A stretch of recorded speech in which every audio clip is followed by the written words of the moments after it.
What's up YouTube? Cliff here from the Sunday Drive, and today we're going to be replacing some spark plugs.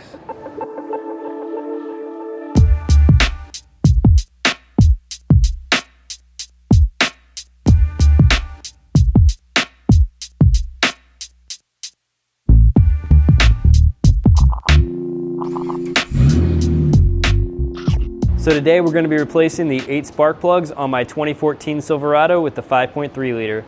Now this is a challenging install, surprisingly, at least so I've read, and we're going to show you guys how to do it the easiest way possible. 7 of the spark plugs are pretty straightforward, but the 8th one can be a bear. We're going to use the OEM spark plugs from AC Delco, and we'll have a link to these in the description of the video. These spark plugs are pre-gapped, so you don't have to worry about gapping them yourself. Generally, you want to change your spark plugs every 100,000 miles. My truck has 94,000 miles on it, but we've had a lot of requests for this video, so we're doing it a little bit early for you guys.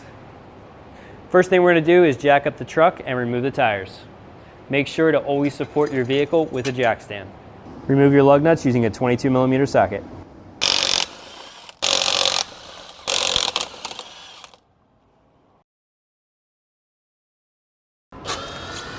Remove the 15 Torx screws that are holding in your fender liner.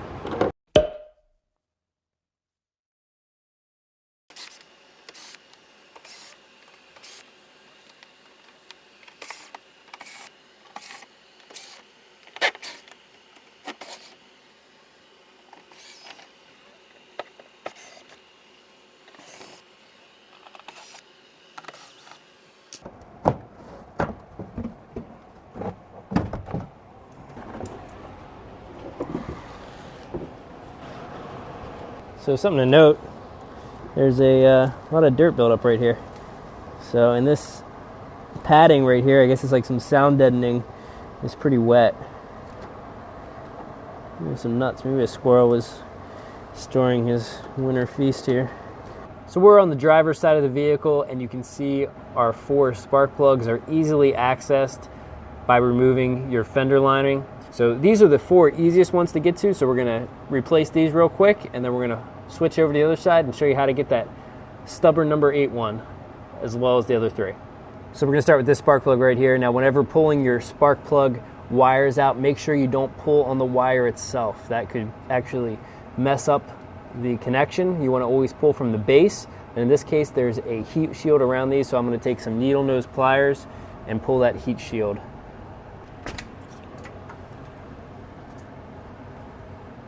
So there you go. If this isn't a heat shield, tell me what it is in the comments, but I assume that is what it is to kind of protect these wires. So you can see that right there is your spark plug wire. Now you may want to replace these. My truck is only 5 years old. It does have 94,000 miles on it, but these tend to wear out from age rather than miles.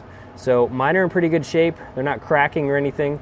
I probably will replace them the next time I change my spark plugs around the 200,000 mile mark. But for now, these still look pretty good. Now it is possible to access these all from the top. It's just a lot more difficult. So a few minutes of removing your tire and fender liner, it just makes the whole process a lot easier. Now I'm using a 5/8 spark plug socket. I have a much better one that I normally use. It actually has a swivel end and it's magnetized. However, I'm not sure where I put it. So I'm using this one in the meantime, but I'll have a link to one that I prefer in the description of this video. Just throw a few extensions on there. And it's gone. Drop down there somewhere. I'll retrieve that one in a minute from the top, but for now let's move on to the next one.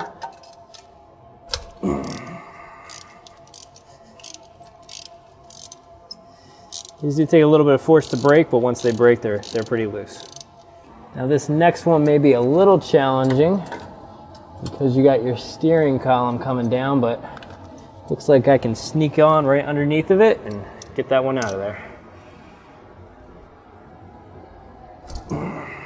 It's always a good idea to remove your spark plugs with hand tools. You ever want to use an impact on these, because you definitely risk breaking the plug and you don't want to have to extract a bolt out of your block. That would not be fun. And the last one on this side is right here.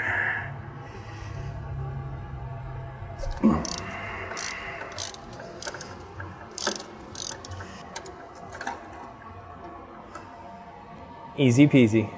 So now we're ready to put in our first 4 new spark plugs. As I mentioned earlier, these are pre-gapped, so you don't have to worry about adjusting this distance right here. These should be set up correctly for your truck from the manufacturer. So we're going to go ahead and reinstall this one. Now you always want to start these by hand to make sure that you're not cross-threading them. Once it's tight, go ahead and take a ratchet wrench and snug them down. Once it's snug, take a torque wrench and torque it down to spec. To reinstall the new spark plug in this spot right here, this is kind of blocking a direct shot, so I'm going to use a little bit shorter of an extension so I can go straight in.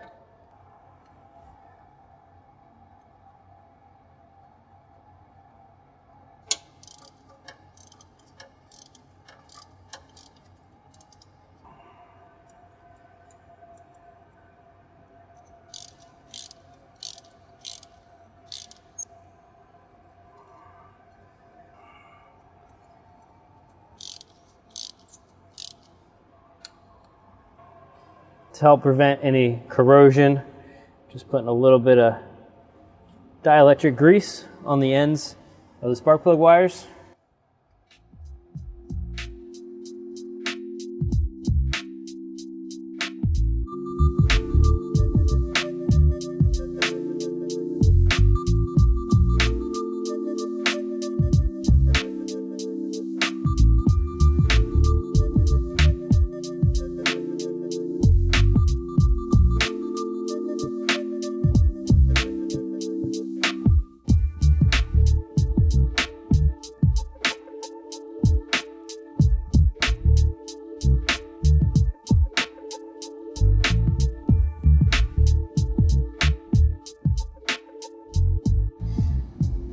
This is spark plug number 8. It's the one that everyone complains about.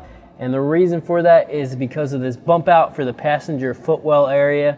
It just does not give you a lot of room between the firewall and the spark plug.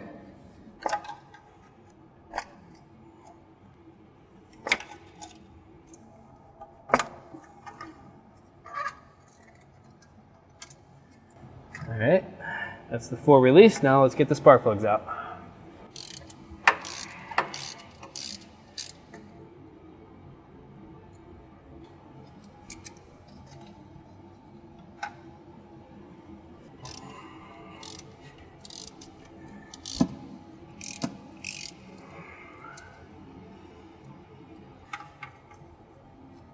Come on.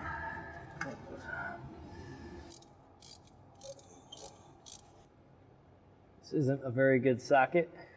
The rubber keeps coming out. To remove spark plug number 8, we're going to use a 5/8 spark plug socket along with a 1-inch extension. That gives you just enough room to fit a ratchet wrench on there and work that socket out.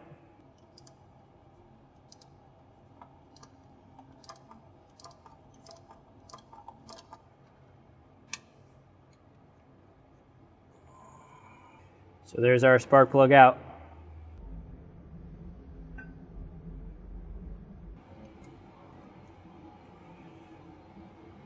Snug it up with the wrench and then torque it to spec. And just keep in mind when you have this many extensions on with the torque wrench, you got to make sure you're supporting your torque wrench from this area so that you get an accurate reading. And now for the fun one. Since I'm starting it by hand, I'm going to start with a 3-inch extension. When I'm ready to tighten it with the wrench, I'm going to reduce this down to a 1-inch.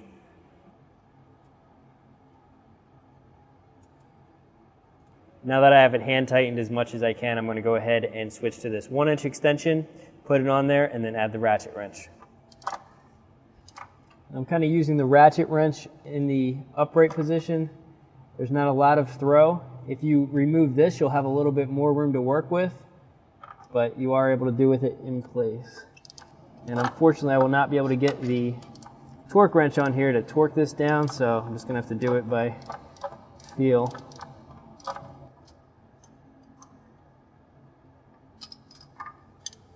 And that's the hard side complete.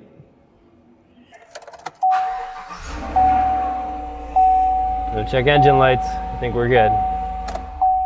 That's it, guys. I hope the video was helpful. If it was, hit that thumbs up, consider subscribing, and we will see you guys here next time. As always, the parts and tools that we used in this video will be linked in the description. A lot more videos on my truck already up on the channel, and a lot more coming. Take care, guys.